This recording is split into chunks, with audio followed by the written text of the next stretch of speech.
Hello everyone, मैं SB sir आपके अपने परिवार गुरुदत्त क्लासेस में आप सभी का वेलकम करता हूं।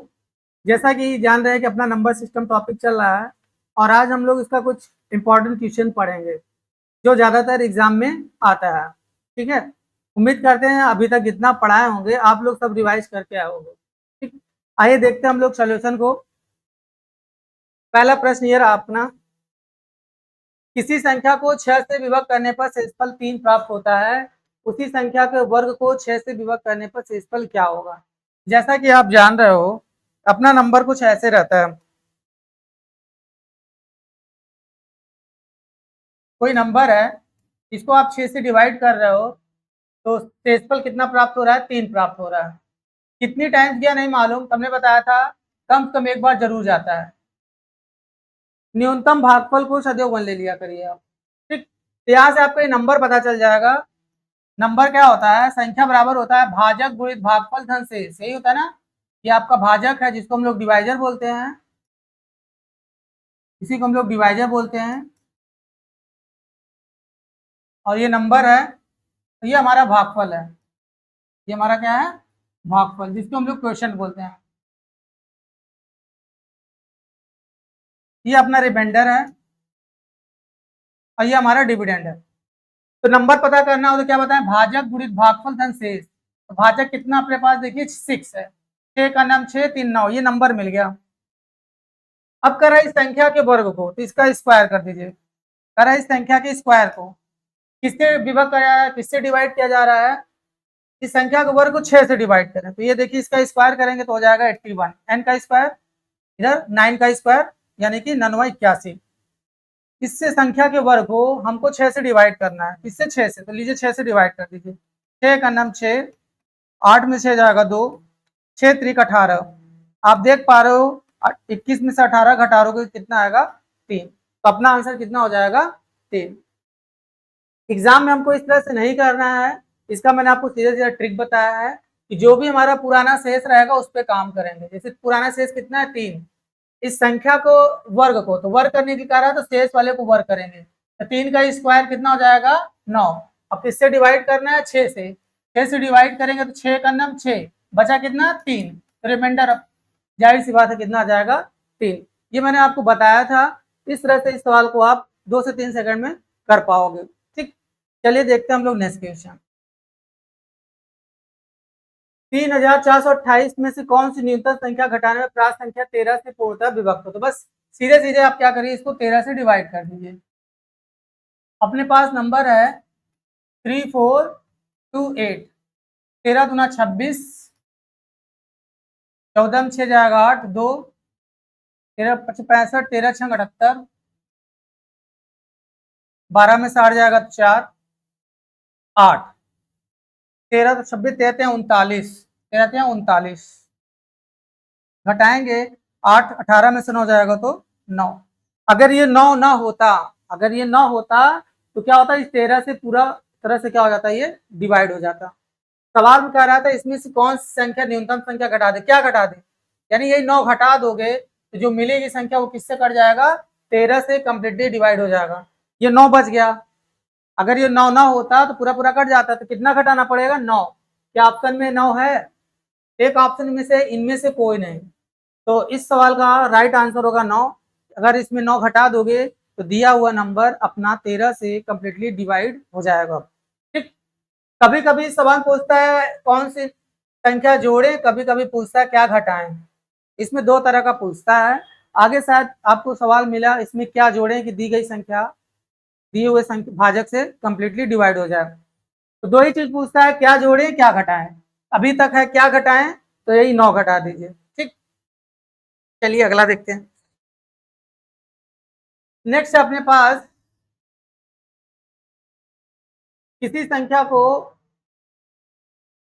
156 से, ये कुछ नहीं है, ठीक है, किसी संख्या को 156 से भाग देने पर कोई नंबर है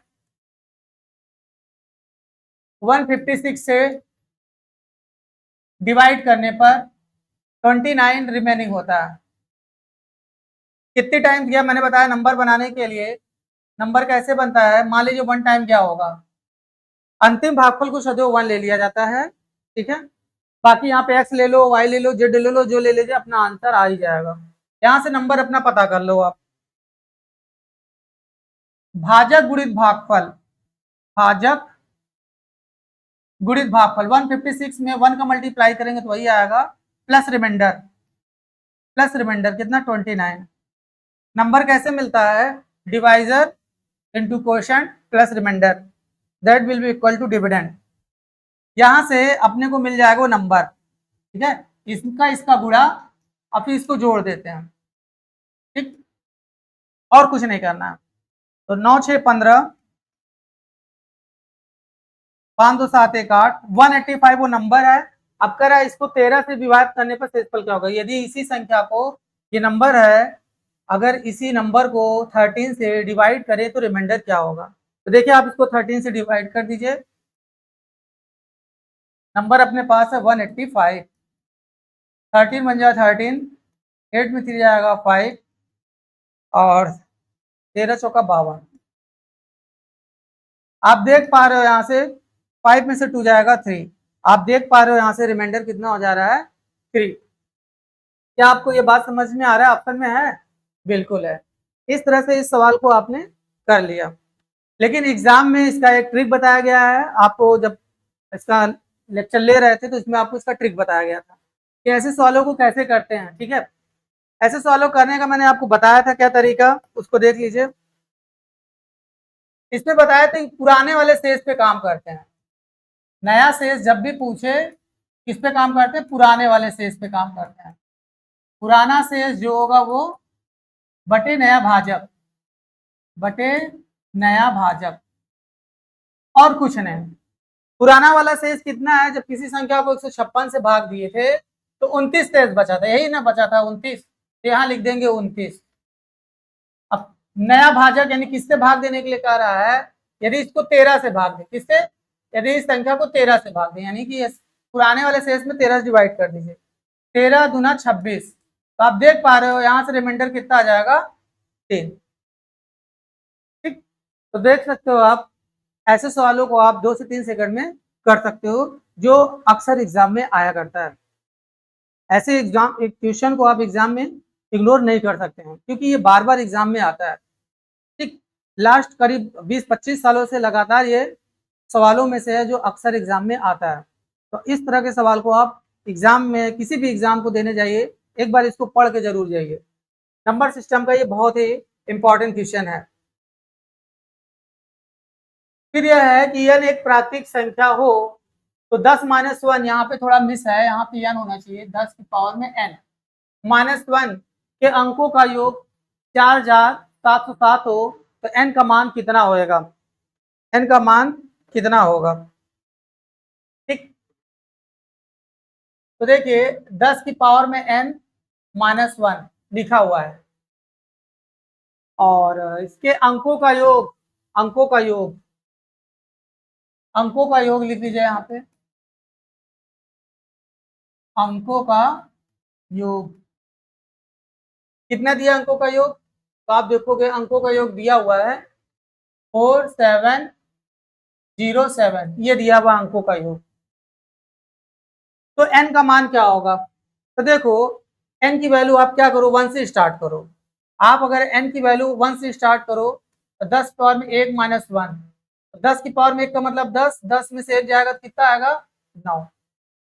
अब n की वैल्यू जैसे 1 रखे हो, अब 2 रख दो, -1। अब यहाँ पे देखिए 10 का स्क्वायर 100, और 100 में से 1 जाएगा तो 99, फिर डबल 9। अब n बराबर 3 रखेंगे, क्या रखेंगे 3, 10 की पावर में 3 -1, तो क्या होगा 1000, 1000 में 1 जाएगा तो 999 हो जाएगा। इसी प्रकार ये ऐसे होता चला जाएगा। तो यहाँ पे आप एक चीज ऑब्जर्व करेंगे कि यहाँ पे जब 1 था तो 1 9 है, 2 है तो डबल 9 है, 3 है तो 999 है, ठीक। यहाँ पे देखिए अंकों का योग तो 9 आएगा, यहाँ पे एक सिंगल डिजिट है तो 9 आएगा। यहाँ पे अंकों का योग देखिए 9 9 18 आ रहा है, ठीक है। और यहाँ पे देखिए 9 9 9 18 9 3 27 आ रहा है, ठीक। तो यहाँ पे ध्यान से देखिए, ये आप अगर इसमें 9 से डिवाइड करोगे तो ये वाला पावर वाला वैल्यू मिलेगा। जैसे आप 9 से इसमें डिवाइड करोगे तो 9 1 9 9। अगर इसमें 9 से डिवाइड करोगे तो 9 दूनी 18, 2 बार जा रहा है तो यहाँ 2 उतर गया। इसी प्रकार अगर इसमें 9 से डिवाइड करेंगे तो ये वाली वैल्यू मालूम चल रहा है, 9 से इसमें डिवाइड करेंगे तो देखिए 9 त्रिक 27, ये वाली वैल्यू यहाँ पे मिल रहा है। ठीक, इसी प्रकार इसमें जब 9 से डिवाइड किए तो 9 दूनी 18, 9 दूनी 18, ये वाली वैल्यू देखिए यहाँ पे मिल रहा है। इसी प्रकार इसमें 9 से डिवाइड करेंगे तो 9 एक नाम 9, ये वाली वैल्यू यहाँ मिल रहा है। इसी प्रकार इसमें भी 9 से डिवाइड करेंगे तो यहाँ वाली वैल्यू को मालूम चल जाएगा। तो 9 से डिवाइड करेंगे, 9 पचे 45, बचा 2, 9 दूनी 18, बचा 2, 9 त्रिक 27, ये वाली वैल्यू हमको यहाँ पे मिल जाएगा एन की वैल्यू, यानी एन की वैल्यू कितना आ गया 523। ठीक, तो नंबर सिस्टम से ये सवाल है। उम्मीद करते हैं सॉल्यूशन आपको बिल्कुल समझ में आ गया होगा। ठीक, तो एग्जाम का क्वेश्चन है ये। चलिए नेक्स्ट क्वेश्चन देखते हैं हम लोग। अच्छा, इसका उभयनिष्ठ कॉमन फैक्टर पूछ रहा है कि दिए हुए नंबर का कॉमन फैक्टर क्या होगा। थोड़ा सा टाइपिंग एरर है, इसको मैं यहाँ पे करेक्शन कर दे रहा हूँ। ये कुछ सवाल अपना ऐसा है, 127 की पावर में 127 प्लस 97 की पावर में 127 एक ब्रैकेट में एंड, तथा दूसरा नंबर है 127 की पावर में 97, 127 की पावर में 97, ये 97 पावर में है, ये थोड़ा सा टाइपिंग एरर है, इसको आप थोड़ा सा इग्नोर करिएगा। ठीक है, 97 की पावर में 97 कुछ इस प्रकार का नंबर था, तो टाइपिंग एरर था, इसको मैंने करेक्शन कर दिया, इसको आप लोग देख लीजिए। ठीक है, अब देखिए इसको कैसे करते हैं हम लोग। तो मैंने आपको एक चीज बताया था, घात या घातांक से संबंधित विभाषा का नियम। अब तो कुछ रूल बताए थे कि अगर पावर से संबंधित कोई, अगर आपका कोई नंबर्स रहेगा तो कैसे प्रश्नों को सॉल्व करते हैं। मैंने पहला रूल बताया था, यदि कोई संख्या s की पावर में n प्लस a की पावर में n का फॉर्म का हो तो दिया गया नंबर x प्लस a से कंप्लीटली डिवाइड होता है, where n equal to any odd number, ठीक है। अगर कोई नंबर आपका s की पावर में n प्लस a की पावर में n के फॉर्म का हो तो दिया गया number always x plus a से कंप्लीटली डिवाइड होगा, where n is any odd number. आप यहाँ पे ऑब्जर्व करिए और यहाँ पे देखिए n यानी कि 127 क्या विषम संख्या है, क्या ऑड नंबर है, तो आप कहोगे हाँ 127 एक आपका ऑड नंबर है। ये आपका x है, ये a है। ठीक, तो किससे डिवाइड होगा, ये x प्लस a से, मतलब इसको जोड़ दीजिए, 7 7 14 और 9 2 11 1 12, हासिल लगा 1 1 1 2, 224 आ गया। ये किससे कटेगा, 224 से। ये वाला देख लो, अच्छा ये भी यही सेम चीज है, 127 97। यहाँ पे भी देखिए s की पावर में n प्लस a की पावर में n का रूप का हो तो दिया गया नंबर हमेशा x प्लस a से कंप्लीटली डिवाइड होगा। ये x है और ये आपका a है। तो आप इसको डिवाइड करेंगे x प्लस a से, तो ये भी जोड़ोगे तो कितना आएगा, इसको आप ऐड करोगे इन दोनों नंबर को तो आएगा 224। तो कह रहा है कि उभयनिष्ठ कॉमन गुणनखंड क्या होगा, कॉमन फैक्टर पूछ रहा है। तो 224 इसमें कॉमन फैक्टर क्या है, जो इसको भी डिवाइड करे इसको भी डिवाइड करे, तो आप कहोगे 224 नंबर ऐसी संख्या है जो इसको भी डिवाइड कर रहा है और इसको भी डिवाइड कर रहा है। तो अपना आंसर हो जाएगा 224, 224। तो ये जो आपको डिविजिबिलिटी का रूल बताया गया था, घात या घातांक से संबंधित डिविजिबिलिटी रूल, मैंने 5 रूल बताया था। ठीक, वो रूल को आप लोग एक बार देख लीजिएगा, उस रूल के अकॉर्डिंग ही ये क्वेश्चन आपका सॉल्व होगा। उम्मीद करते हैं सॉल्यूशन आपको बिल्कुल समझ में आ गया होगा। ये भी एग्जाम का क्वेश्चन है, इस तरह का क्वेश्चन एग्जाम में कितने बार आया है। ठीक, चलिए देखते हैं हम लोग नेक्स्ट क्वेश्चन।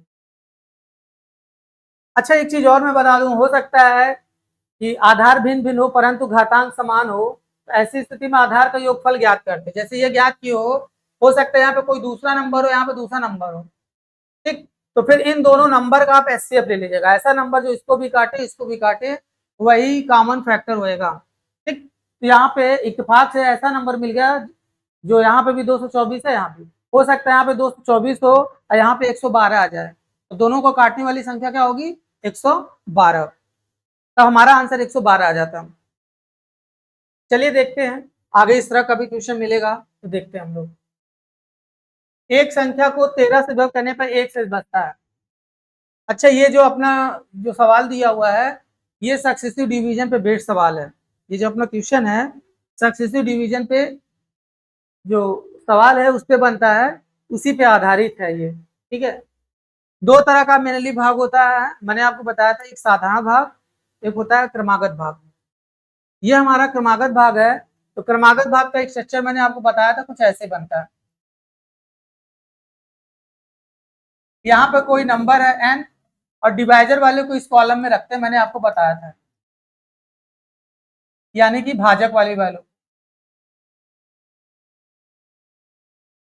शेष वाले वैल्यू को इस कॉलम में रखते हैं, यानी रिमाइंडर को। ये n क्या है? डिविडेंड है, वो नंबर है जिसमें डिवाइड किया जा रहा है। ये कोई n है, n नंबर, कोई n नाम का नंबर है, इसको किससे विभाजित किया जा रहा है? 13 से डिवाइड किया जा रहा है। तो आप 13 से डिवाइड करने जा रहे हैं। किससे डिवाइड कर रहे हैं? 13 से आप डिवाइड कर रहे हैं। 13 विभाजित करने पर शेषफल कितना आ रहा है? 1 आ रहा है। फिर प्राप्त भागफल में यहाँ कोई भागफल होगा, इस संख्या में भाग दिए, भागफल आया और शेष आया। अब यहाँ पे क्या है वो चीज हमको नहीं पता, यहाँ पे कौन सी वैल्यू है मुझे नहीं पता।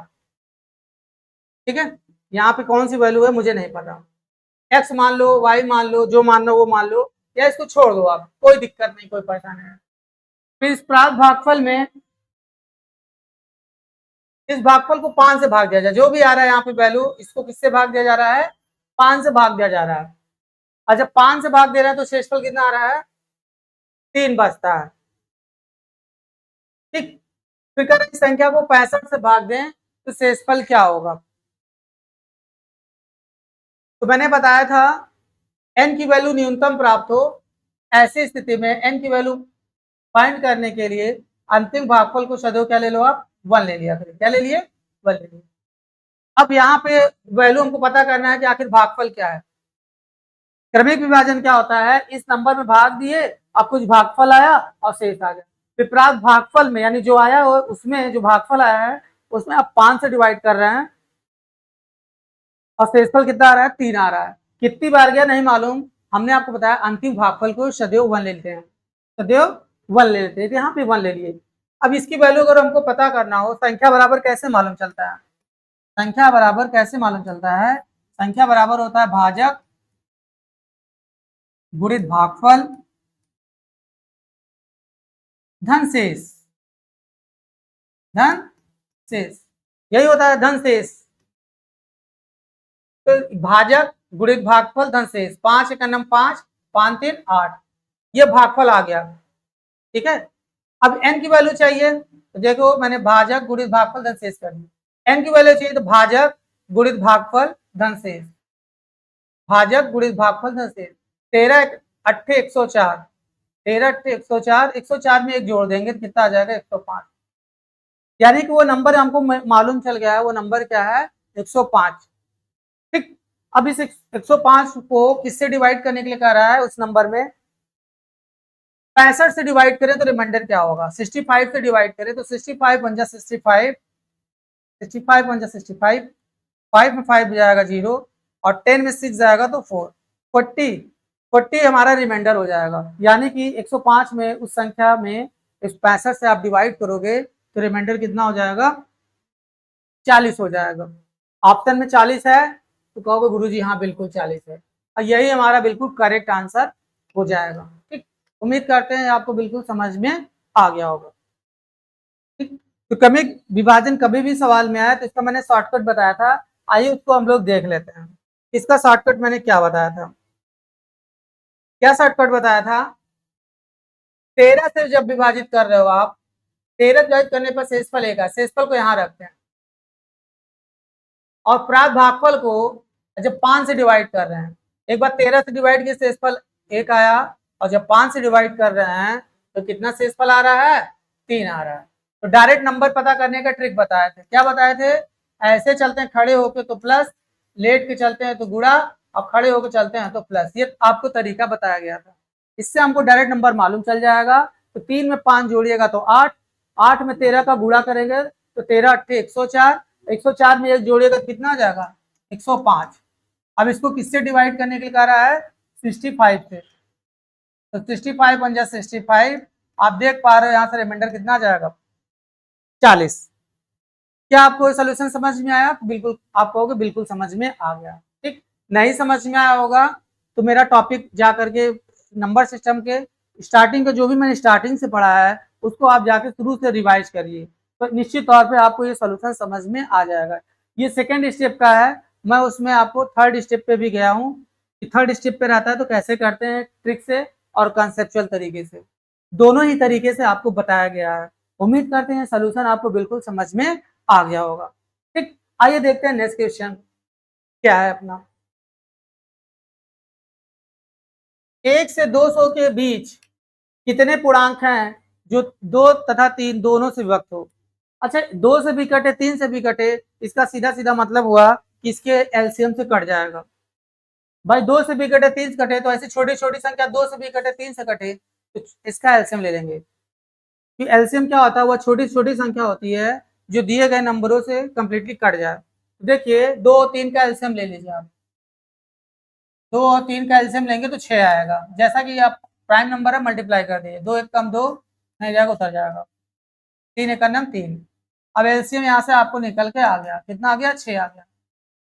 ठीक है, 6 वह छोटी छोटी संख्या है जो 2 से भी कट जाएगा और 3 से भी। 2 से भी कटे 3 से भी कटे, इसका मतलब इसका एलसीएम से कट जाना चाहिए, इसका सीधा सीधा मतलब हुआ। ठीक, तो हमसे कह रहा है 1 से 200 के बीच, 1 से लेके 200 के बीच ऐसे संख्या जो 6 से कटे। तो पहली संख्या हमको दिखेगा 6 पे, फिर देखिए 12, फिर 18, ऐसे चलते चले जाएंगे, ऐसे चलते चले जाएंगे। और लास्ट संख्या हमको पता करना है कि क्या होएगा। तो क्या करिए, लास्ट संख्या पता करना हो, अब डिवाइड कर दो 6 से, किसमें, 200 में। 6 एक नम 6, सॉरी 6 त्रिक 18, 2 0, 6 त्रिक 18, बच गया 2। अगर इसमें 2 ना होता तो पूरा पूरा कट जाता 6 से, वही तो हमको चाहिए कि जो 6 से कटे। तो क्या करो आप, 2 इसमें घटा दो, 200 में से जो रिमाइंडर आया 2 घटाओगे कितना आएगा, 198। यानी आखिरी नंबर हमको मालूम चल गया कि वो आखिरी नंबर 198 है जो 6 से कट जाएगा। देखिए 6 त्रिक 18, 6 त्रिक 18। तो 1 से 200 के बीच ऐसे कितने पूर्णांक हैं, ऐसे कितने इंटीजर हैं, पूर्णांक हो तो इंटीजर, 1 से लेके 200 के मिड में ऐसे कितने इंटीजर्स हैं जो 2 और 3 दोनों से डिवाइड हो जाए। ठीक, तो देखिए ये 2 से भी कटेगा 3 से भी, 2 तिहाई 6, 3 दूनी 6, देखिए 2 छंग 12, 3 चौक 12, ये भी देखिए 2 9 18, 3 छंग 18, 2 से भी कट रहा है और 3 से भी कट रहा है। अब इसको हम गिने 1 2 3 ऐसे कितना गिनोगे, बहुत टाइम लग जाएगा। इसका एक तरीका होता है नंबर ऑफ टर्म काउंट करने का, उसको लिख देते हैं। यहाँ मैं लिख दे रहा हूँ नंबर ऑफ टर्म। कभी भी नंबर ऑफ टर्म पता करना हो उसका एक तरीका होता है, वो तरीका ये होता है last number minus first number, minus first number बटे कॉमन डिफरेंस, बटे कॉमन डिफरेंस +1। ये तरीका होता है। अगर आप नंबर ऑफ टर्म पता करना हो, ऐसे कुल कितने टर्म है, जैसे पहला टर्म, दूसरा टर्म, थर्ड टर्म पता करना हो तो ये आप तरीका याद कर लीजिए, last term minus first term बटे कॉमन डिफरेंस +1। ठीक, इसी पे आप रख दीजिए। आप लास्ट टर्म क्या है, आप देखोगे लास्ट टर्म 198 है, तो यहाँ लिखेंगे 198। फर्स्ट टर्म क्या है, तो फर्स्ट टर्म आप देखोगे ये रहा 6, लास्ट टर्म है और ये हमारा फर्स्ट टर्म है, बटे कॉमन डिफरेंस। कितने कितने डिफरेंस पे, देखिए 6 के गैप पे, कितने कितने 6 गैप पे, यही कॉमन डिफरेंस है, +1। आपको नंबर ऑफ टर्म पता चल जाएगा। 198 में 6 माइनस करेंगे, 8 में से जाएगा 2, 8 में से 6 जाएगा तो 2, 192 आ गया ये। अब किससे डिवाइड है, ये 6 से, +1। अब 6 से डिवाइड करेंगे तो अपना आएगा 6 त्रिक 18 बचा एक, 6 दूनी 12, 32 बार गया, एक और है इसमें जुड़ा हुआ है, 32 में एक जोड़ेंगे तो कितना आ जाएगा, 33 आ जाएगा। 32 में एक जोड़ेंगे कितना आ जाएगा, 33, यानी 33 टर्म है जो 6 से कट जाएगा। क्या अपना राइट आंसर 33 हो जाएगा? तो आपको गुरुजी यहाँ बिल्कुल अपना आंसर 33 हो जाएगा। There are 33 term which can divide 1 to 200 divided by 6।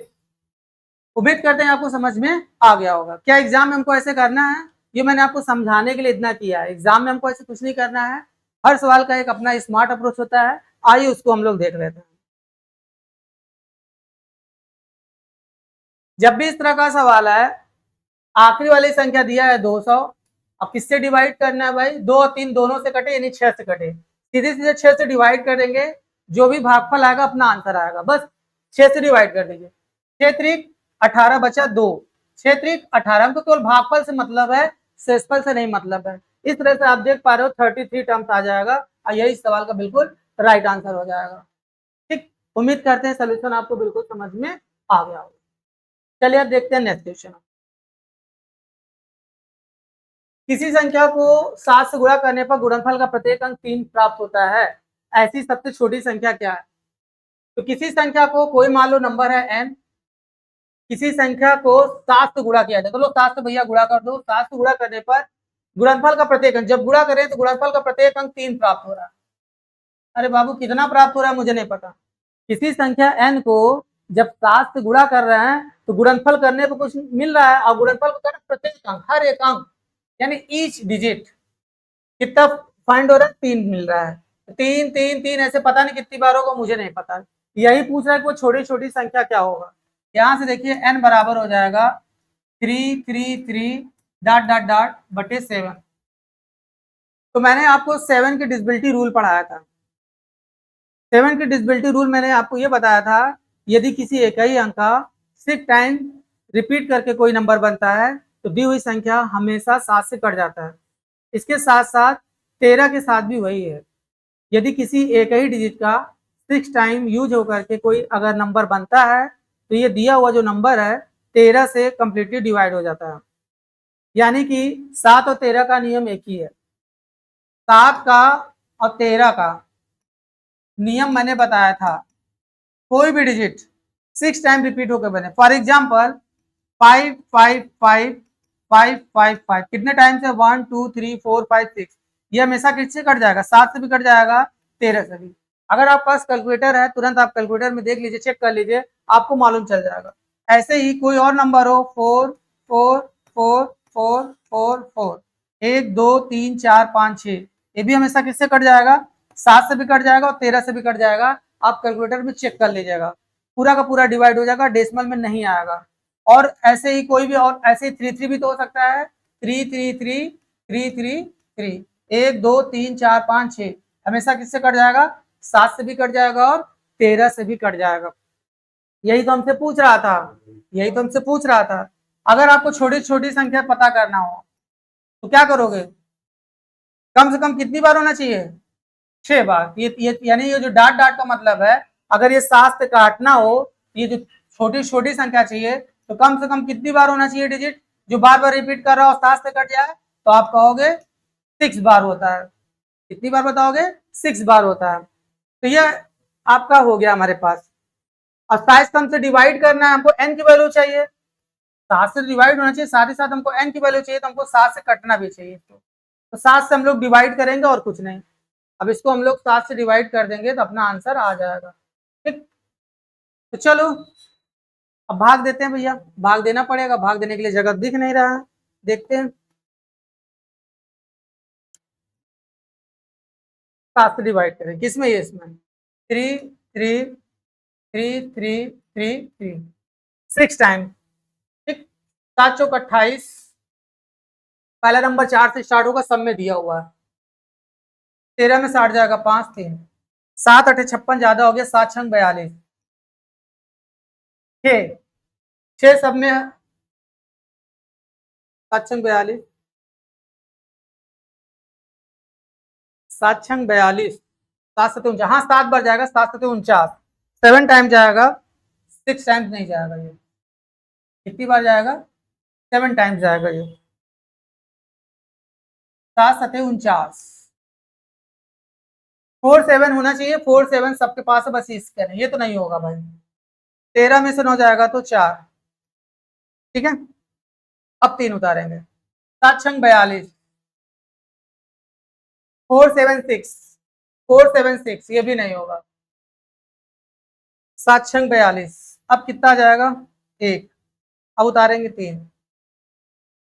7 एकन्नम 7, 7 एकन्नम 7, 6 1, अब ये भी खत्म हो गया, ये केवल बच रहा है। और बार अगर ले जाएंगे तो एक बार और जाएगा, 9 बार जाएगा। इस तरह से आप कहोगे सी इज द करेक्ट आंसर। सी हमारा इस सवाल का बिल्कुल करेक्ट आंसर हो जाएगा। और आगे आप फर्दर डिवाइड कर लीजिएगा, इतनी बार जाएगा अपने पास, ठीक। उम्मीद करते हैं सोल्यूशन आपको बिल्कुल समझ में आ गया होगा, ठीक। एग्जाम में 7 और 13 से डिविजिबिलिटी रूल संबंधित कभी भी एग्जाम में आए तो सीधा सीधा फंडा मैंने बताया है कि जब एक ही अंक का 6 टाइम रिपीट होकर कोई अगर नंबर बनता है तो दिया हुआ नंबर हमेशा 7 और 13 से कंप्लीटली डिवाइड हो जाता है, ठीक। नेक्स्ट टाइम कभी भी एग्जाम में आएगा आप यूज करिएगा, कभी आपका क्वेश्चन रॉन्ग नहीं होगा। यदि संख्या 4 8 3 2 7 स्टार 8 पूर्णतः 11 से विभक्त हो तो स्टार का मान क्या होगा, ठीक है। तो चलिए देख लेते हैं क्या है। हमने कहा था 11 से रिलेटेड डिविजिबिलिटी रूल आपको बताया गया था कि अगर सम स्थान के अंकों का योग और विषम स्थान के अंकों का योग का डिफरेंस यानी अंतर 0 हो या 11 या 11 का गुणज हो तो given number always divided by 11। I think आप लोग डिवाइड करके आए होंगे। 11 की डिविजिबिलिटी रूल क्या थे? मान लो सपोज S1 लेंगे, S1 कहूँ तो विषम स्थान, यानी पहले 4 आएगा एक एक छोड़ करके, फिर क्या आएगा 3 आएगा, फिर 7 आएगा, फिर एक छोड़ करके 8 आएगा। ये हमारा S1 है, इसको जोड़ लीजिए आप। 4 3 7, 7 7 14, 14 और 8 22, ये 22 आ गया भाई। अब इसी प्रकार S2 ले लीजिए। अब S2 का हो तो सम स्थान के अंकों का योग, यानी जो दूसरे स्थान पे हो, चौथे स्थान पे हो, छठे स्थान पे हो। तो दूसरे स्थान पे 8 है, 8 के बाद 2 है, 8 है, 8 के बाद 2 है, 2 के बाद क्या है? स्टार है, स्टार का मतलब x है। अब इसको जोड़िए तो S2 बराबर कितना हो जाएगा? 8 2 10 प्लस x, 10 प्लस x, ठीक। अब मैंने बताया था कि दिया हुआ नंबर 11 से कब कटेगा? If S1 minus S2 is equal to 0, then given number always divisible by 11। S1 minus S2 is equal to 0 तो कर दीजिए आप S1 minus S2, यानी कि 22 है हमारा S1, S2 क्या है? 10 प्लस x, और इसका डिफरेंस है। ये क्या डिफरेंस है? डिफरेंस है, हमेशा क्या होना चाहिए? 0 होना चाहिए। 22 minus 10, 22 minus 10 minus x equal to 0। 22 minus 10, 22 में से 10 सीधे सीधे घटा दीजिए आप, काहे लिए इतना लंबा करोगे? 22 में 10 घटा दीजिए, 22 में 10 घटाइए तो 12 हो जाएगा, उधर चला जाएगा x बराबर 12 हो गया। बट ऑप्शन में नहीं है। अरे यहाँ पे जो भी डिजिट होगा सिंगल डिजिट में होगा ना, जैसे ये 4 सिंगल डिजिट में है, 8 सिंगल डिजिट, यहाँ पे भी सिंगल डिजिट में ही रहेगा। जब वैल्यू कभी भी 11 से ज्यादा आ जाए, जब कभी भी वैल्यू 11 से ज्यादा आ जाए, आंसर के लिए क्या करेंगे? इसमें 11 घटा देंगे। आंसर के लिए क्या करेंगे? 11 घटा देंगे। 12 में से 11 घटा देंगे तो कितना आएगा? 1। 1 इज द करेक्ट आंसर। क्या ऑप्शन में 1 है? तो कहोगे गुरुजी हाँ है। 1 इज द राइट आंसर। 1 इस सवाल का बिल्कुल राइट आंसर होगा, यानी कि ऑप्शन नंबर डी, ठीक। उम्मीद करते हैं आपको बिल्कुल समझ में आ गया होगा। चलिए नेक्स्ट क्वेश्चन देखते हैं हम लोग।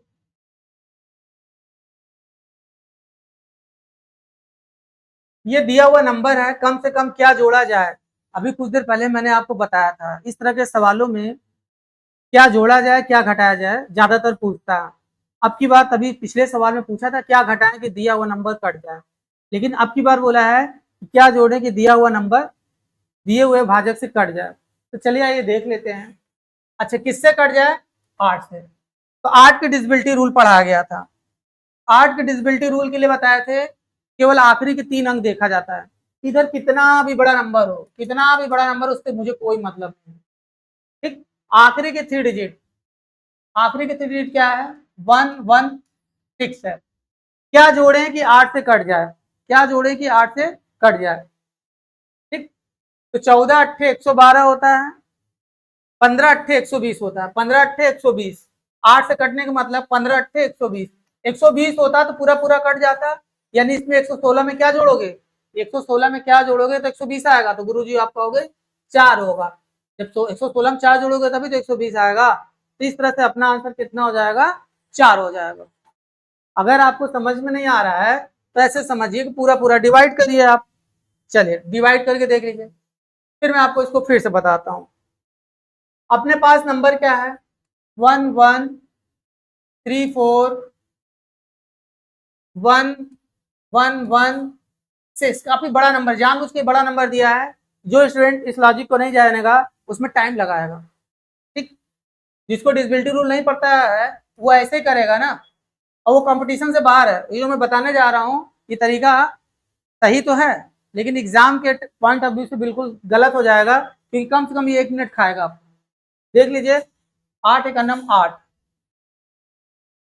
11 में से 8 जाएगा 3, फिर अगला नंबर उतारोगे 3, 8 चौक 32, 3 में से 2 जाएगा 1, उतारेंगे 4, 8 एक अन्नम 8, 14 में 8 जाएगा 6। अब इस 1 को उतारेंगे, 8 सत्ते 56, और 11 में 6 जाएगा तो 5। अब क्या उतारेंगे? इस 1 को उतारेंगे, 8 8 अठाई 64, 8 सत्ते 56, 8 छः 48, 11 में से 8 जाएगा तो 3, फिर इस 1 को उतारेंगे, 8 त्रिक 24, 8 चौक 32 ज्यादा हो जाएगा, 8 त्रिक 24। देखिए टाइम बर्बाद हो रहा है, आपका टाइम बर्बाद हो रहा है। इसी तरह टाइम लोग करते हैं। 11 में से 4 जाएगा तो 7, अब क्या उतरेगा? 6,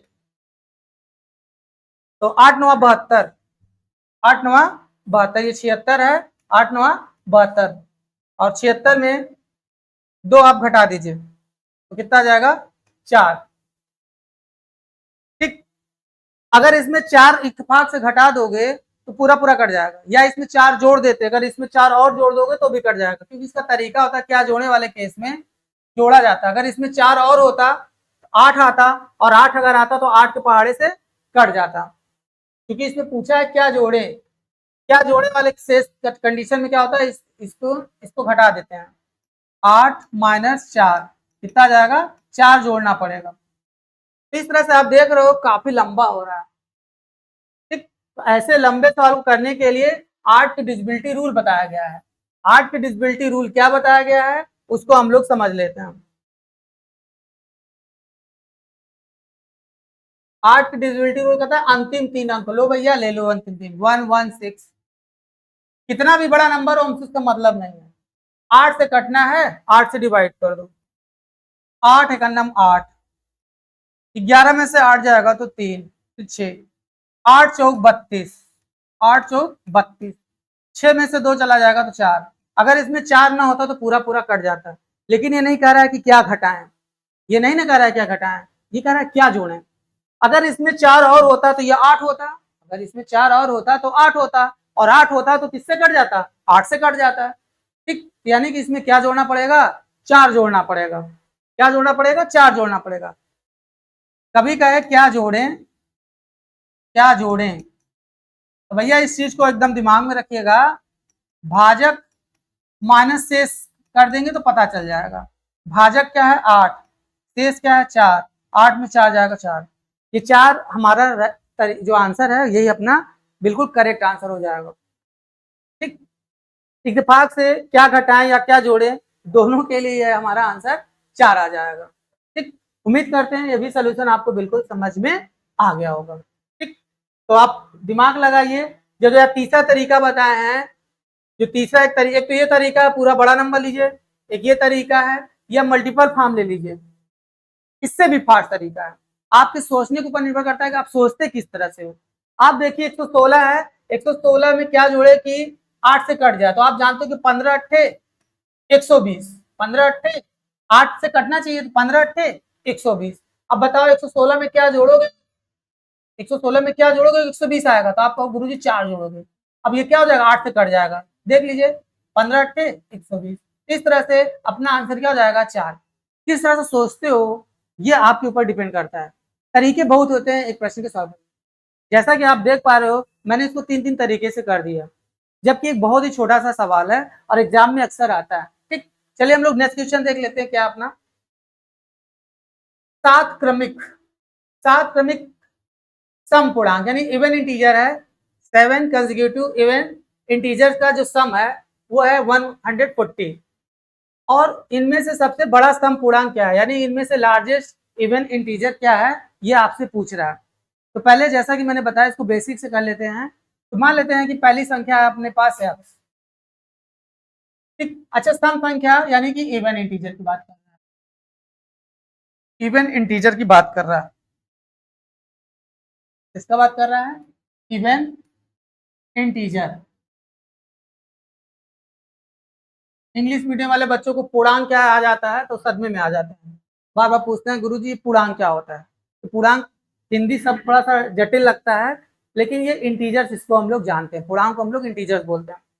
तो 7 कंसेक्यूटिव इवन इंटीजर्स है अपने पास, मान लीजिए पहला एक्स है।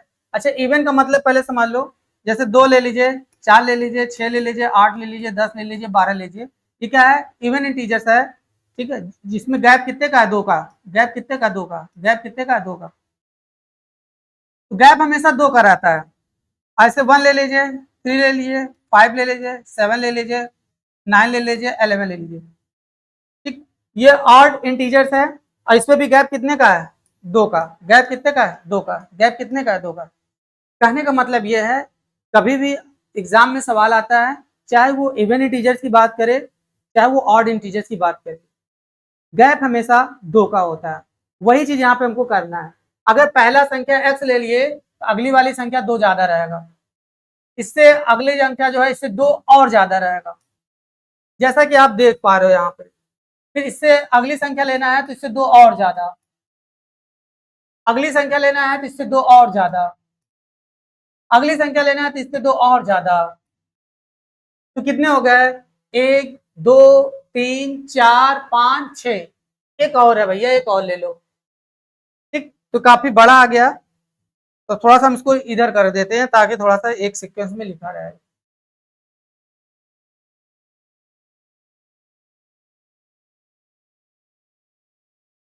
पहली संख्या हम लोग ले लिए x, दूसरी क्या लेंगे x+2, तीसरा क्या लेना पड़ेगा x+4, फिर x+6, x+8, x+10। कितना हो गया, 1 2 3 4 5 6 7 है, x+10। 7 क्रमिक सम संख्याएं, ये 7 कंसेक्यूटिव इवन इंटीजर्स है, ठीक है। और इसका सम यानी इसका योगफल दे रखा है, इसको जोड़ने पे कितना आना चाहिए, 140 आना चाहिए। तो लो भैया इसको जोड़ो, आप जोड़ दो सबको, यक्स में यक्स जोड़ी कई बार है, 1 2 3 4 5 6 7, 7 बार है ना, देखिए 1 2 3 4 5 6 7, 7 ठो एक्स दिख रहा है, तो आप लिख देंगे 7x। अब इसको जोड़ लो भैया, 2 में 4 जोड़िए तो 6, 6 6 12, 12 8 20, 20 10 30, 30 30 10 40, तो 42 आ जाएगा, बराबर 140। इस 7 से कट जाएगा, 7 का नाम 7, 7 छंग 42, 7 दूनी 14, 7 से कट जाएगा, यानी कि x बराबर 20 में से 6 घटा दीजिए, 20 में से 6 घटा देंगे कितना आ जाएगा, 14 आ जाएगा। क्या पूछा है आपसे, लार्जेस्ट इवन इंटीजर, सबसे बड़ा सम पूर्णांक क्या है, ये सबसे छोटा आ गया, ये x का मान 14 है, फिर 2 जोड़ेंगे तो 16 आएगा, फिर इसी तरह बढ़ता चला जाएगा, हमको आखिरी वाला चाहिए सबसे बड़ा। x का मान कितना है, 14, और इसमें 12 जोड़ देंगे, तो 4 2 6, 1 1 2, यानी कि लार्जेस्ट इवन इंटीजर कितना होगा 26। लार्जेस्ट इंटीजर्स क्या हो जाएगा 26। 26 इज द राइट आंसर। उम्मीद करते हैं आपको बिल्कुल समझ में आ गया होगा। बट क्या एग्जाम में हमको ऐसे ही करना है? तो आपको गुरु जी ऐसे करेंगे बहुत टाइम लगेगा। ये देखिए कॉन्सेप्ट आपको समझ में आए इसलिए मैं इसको आपको जो है डिटेल में बताया हूँ। अदरवाइज इस सवाल को आप कैसे करोगे एग्जामिनेशन हॉल में, मैं उसको बता देता हूँ आपको। आइए देखते हैं उसको दोस्त। कुछ भी नहीं है इसमें, इतने आसानी से आप इसको कर सकते हो। जब भी इस तरह का सवाल आए बहुत ही फास्ट करोगे, क्योंकि इतना लिखोगे तो कम से कम 2 मिनट 1.5 मिनट लग जाएगा। समझाने के लिए मैंने ऐसे कर दिया। अब बहुत ही लंबा है सोल्यूशन। आइए देखते हैं इसका शॉर्टकट क्या है दोस्त। 7 कंसेक्यूटिव इवन इंटीजर्स की बात कर रहे हैं, 7 सम पूर्णांक है, ठीक है। तो इसको 7 भागों में बांट लो, 1 2 3 4 5 6। ये मिड वाला है, औसत का मतलब औसत, औसत निकलिए बीच वाला है ये, ठीक है। 7 है, 1 2 3 4 5 6 7। योगफल कितना है 140। अगर योगफल 140 है तो हम लोग इसका क्या निकालेंगे एवरेज वैल्यू निकालेंगे। बीच वाली संख्या पता करना हो तो 7 से डिवाइड कर देंगे, बीच वाली संख्या मालूम चल जाएगा। 7 दूनी 14, यानी बीच वाली संख्या हमको मालूम चल गया। अब जो कि आप देख पा रहे हो कि इवन नंबर है भी।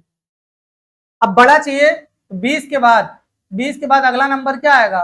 आप कहोगे 20 के बाद, यहाँ पे देखिए 20 आ गया, ठीक है। 20 के बाद अगला नंबर क्या आएगा 22, 22 के बाद क्या आएगा 24, 24 के बाद अगला नंबर क्या आएगा 26, क्योंकि इवन नंबर चाहिए। ऐसा थोड़ा है कि 22 के बाद 23 लिखेंगे, इवन नंबर होना चाहिए।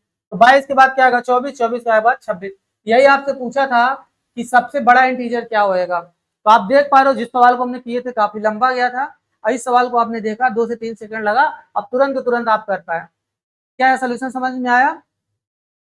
तो आप कहोगे बिल्कुल समझ में आ गया होगा, एक दो बार आप देख लीजिएगा। तो इस तरह से इन सवालों को आप 2-4 सेकंड में कर सकते हो, ठीक। तो ये नंबर सिस्टम में अपना प्रैक्टिस सेट चल रहा है, और जो अभी तक पढ़ाया गया उसको आप लोग रिवाइज कर लीजिए। उम्मीद करते हैं आप लोग सभी लोग स्वस्थ होंगे, मस्त होंगे, ठीक है। अब नेक्स्ट अपना हम लोग जो नंबर सिस्टम में नेक्स्ट प्रैक्टिस करेंगे, अगला क्वेश्चन इसी के आगे बढ़ाते हुए करेंगे। मैं चाहता हूं कि आप लोग ज़्यादा से ज़्यादा इस चैनल को सब्सक्राइब करिए, लाइक करिए, ताकि इस वीडियो जो हमारा फ्री ऑफ कॉस्ट चल रहा है ये, और इसको आप लोग आराम से पढ़िए, ठीक है। आप कभी भी किसी भी तरह का आपको दिक्कत परेशानी नहीं आएगी। एक बार आप पूरा ईमानदारी से जितना पढ़ाया गया आप देख के जाइए, आप एग्जाम में 100% जो भी आएगा आप कर पाओगे पूरा कॉन्फिडेंस के साथ। लेकिन तभी कर पाओगे जितना पढ़ा है पूरा पढ़ के जाओगे तब, ठीक है। चलिए ओके, धन्यवाद, जय हिंद, जय भारत।